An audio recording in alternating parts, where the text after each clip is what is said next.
Kita bermohon semoga rahmat Allah senantiasa dicurahkan dan melahirkan keberkahan-keberkahan terbaik yang diridhai Allah Subhanahu wa taala. Komen, like, and share. Like, subscribe, share, and comment. Apa ancaman-ancaman yang kita hadapi sekarang ini? Radikalisme, tantangan besar kita. Intoleransi, tantangan besar kita ke depan. Terorisme, tantangan besar kita ke depan. Jangan ada lagi politik identitas. Jangan ada lagi politisasi agama. Jangan ada lagi polarisasi sosial. Demokrasi kita harus makin dewasa. Konsolidasi nasional harus diperkuat. Terima kasih kepada ulama, tokoh agama, tokoh masyarakat, dan tokoh kebudayaan yang telah berkontribusi besar memperkokoh fondasi kebangsaan kita, serta merawat persatuan dan kesatuan nasional. Gubernur Jawa Tengah Ganjar Pranowo kembali menduduki posisi teratas elektabilitas Capres 2024. Meski demikian, hasil simulasi survei Parameter Politik Indonesia menyatakan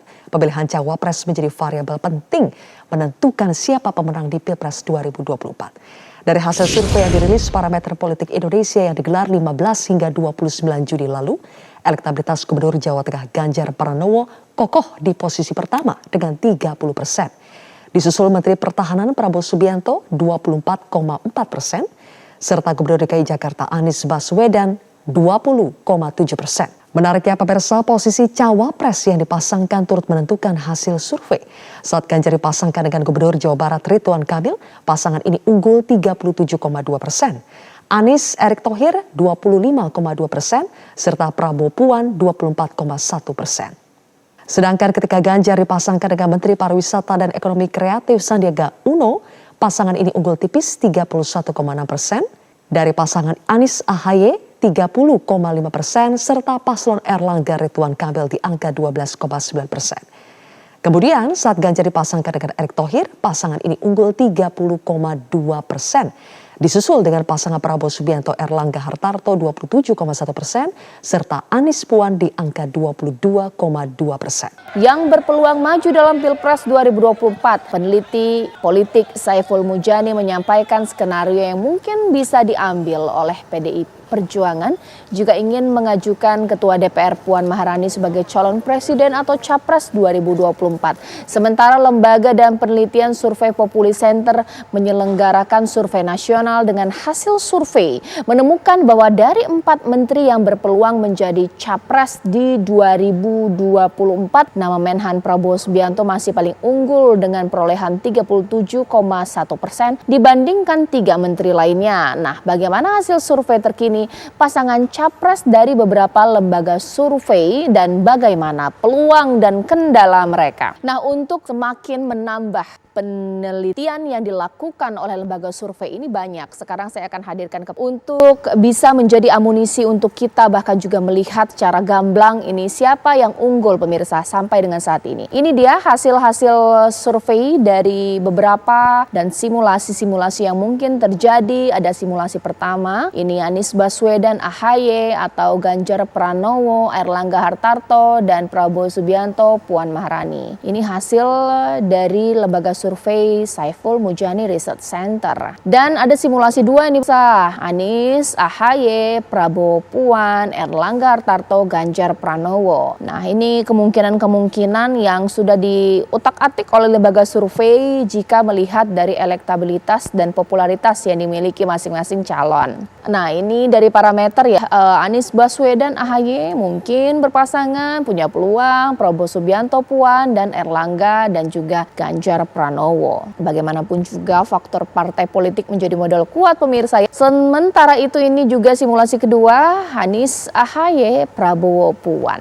Sementara ini juga ada simulasi Ganjar Sandiaga Uno. Wah, ini juga sudah mulai naik ya namanya untuk mendekati masa Pilpres dan Anies AHY. Ya pasti Anda bertanya-tanya, kok bisa sih keluar nama-nama tersebut? Hitung-hitungannya seperti apa? Analisisnya seperti apa pemirsa? Mulai dari calon-calon yang tadi sudah saya sebutkan, atau memasang-masangkan atau mematut-matutkan antara calon presiden dan calon wakil presiden, pemirsa. Melihat dari nama-nama tersebut sudah dikenal oleh publik. Itu akan saya bahas. Mas Denny dari SMRC, selamat malam di sini, peneliti dari SMRC. Dan Mas Denny, kita juga telah tersambung dengan Bang Adi Praitno atau Mas Adi Praitno yang sudah tergabung lewat sambungan Zoom di sini. Mas Adi Prai, Bang Andreas Pareira juga saya sudah lihat di sini, Bang Andreas Pareira. Nah, mungkin sebelum saya ke lembaga survei kita, saya mau ke partai PDIP terlebih dahulu ini ya. Melihat PDIP ini punya peluang paling besar untuk mencalonkan presiden. Tapi yang namanya sekarang lagi tinggi-tingginya ini selain Mbak Puan yang memang juga cukup kencang didorong dari internal, Pak Ganjar ini juga luar biasa ini. Ditanggapi dong Bang Andreas. Seperti yang saya sampaikan tadi, ini keuntungan buat PDI Perjuangan.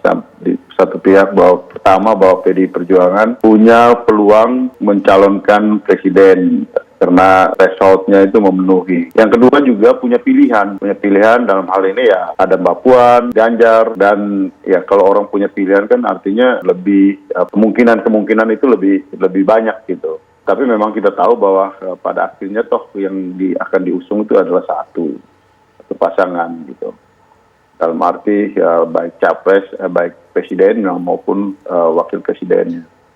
Juga dinamika politik ini kan masih berubah terus gitu, masih berubah dan masih berjalan terus, dan kita tahu bahwa ini kembangan ini akan sangat pada waktunya juga akan sangat cepat gitu. Nah sehingga memang ya sebagai partai, terutama partai yang bisa mengusung, tentu harus memperhatikan dinamika ini dengan cermat, dan kemudian ya pada saatnya baru memutuskan itu juga tentu pasti melihat momentum yang pas, dan kita tahu bahwa di PDI Perjuangan keputusan itu ada di tangan ketua umum gitu. Jadi kami sebagai kader tentu. Kalau dari parameter kan memang sudah mengeluarkan ya hitung-hitungan simulasi-simulasi siapa yang paling punya peluang untuk dipasang-pasangkan. Apa dasar pertimbangan tersebut selain memang elektabilitas kalau dari faktor? Saya kira ada dua hal ya. Pertama, ini soal nama-nama yang dinilai punya potensi untuk maju di Pilpres 2024 yang akan datang ya.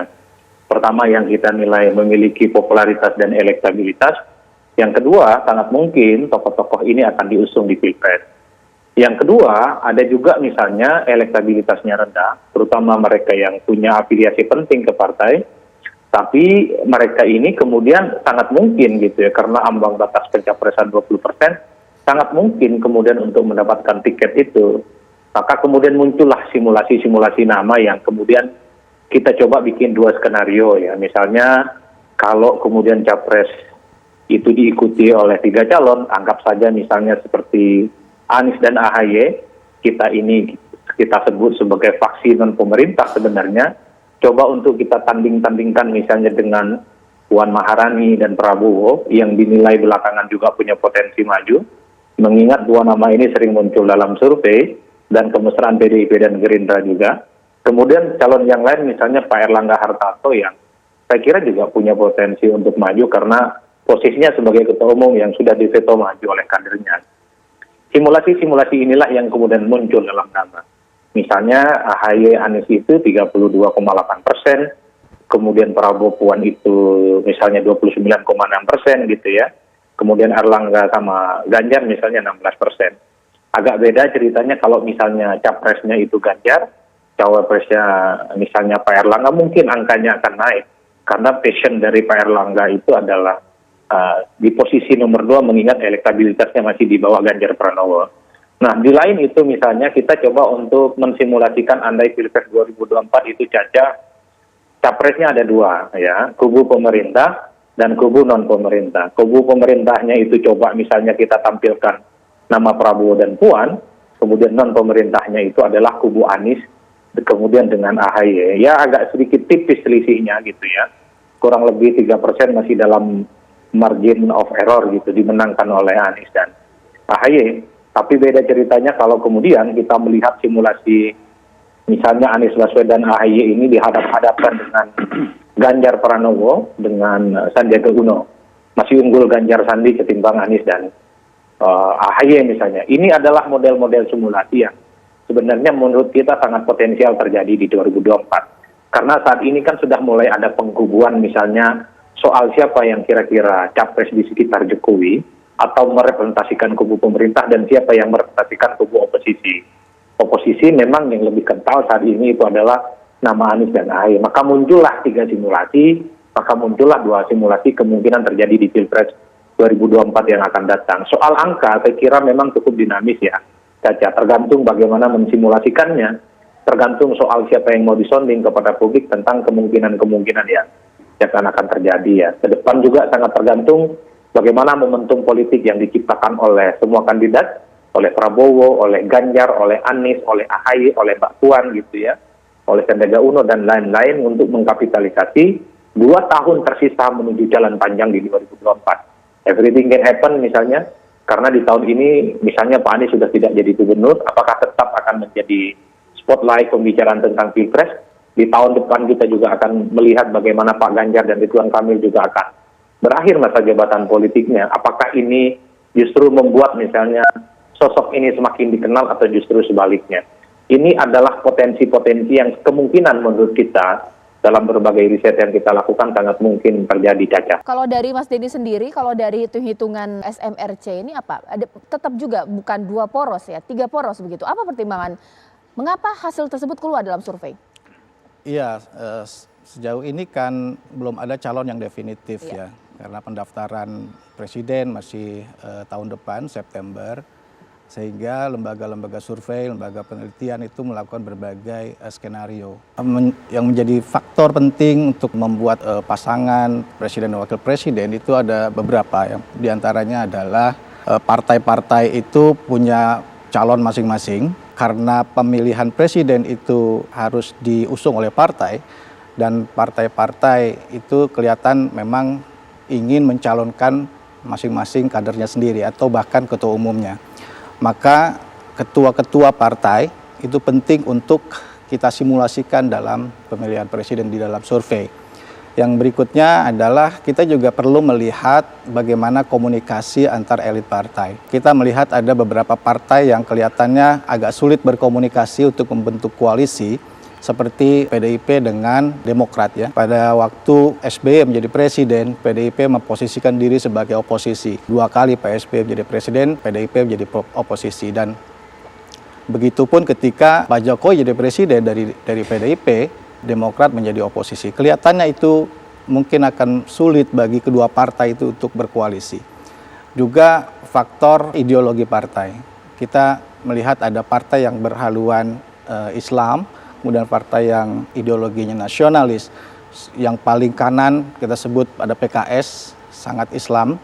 Kemudian paling nasionalis ada PDIP.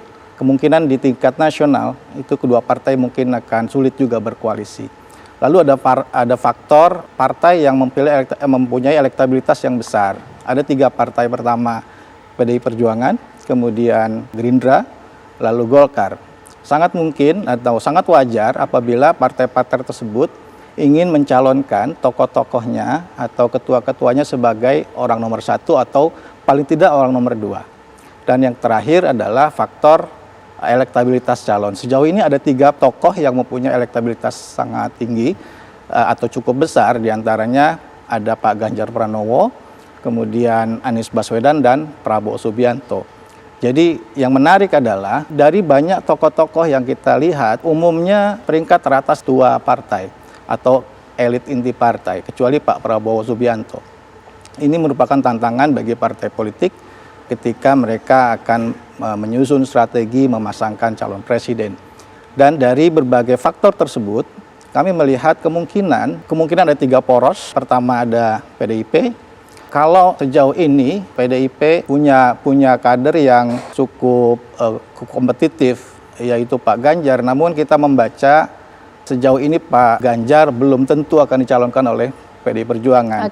PDI Perjuangan masih ingin mencalonkan Ibu Puan sebagai calon, namun sampai sejauh ini kita belum melihat Puan Maharani sebagai calon yang kompetitif. Kalau dia dipasangkan sebagai calon nomor 1, kemungkinan kalau presidennya saat ini masih akan ketinggalan oleh tokoh-tokoh lain, terutama Ganjar maupun Pak Anies. Baik, ya, yang menarik nanti mungkin saya akan tanyakan kepada sejumlah narasumber saya bahwa calon presiden dari partai politik tidak yang utama, karena saat ini muncul nama-nama calon presiden dari non-partai, tapi saat ini menjabat sebagai menteri atau capres non-partai.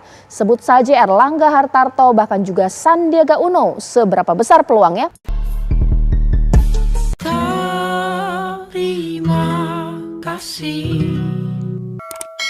Terima kasih. Wassalamualaikum warahmatullahi wabarakatuh.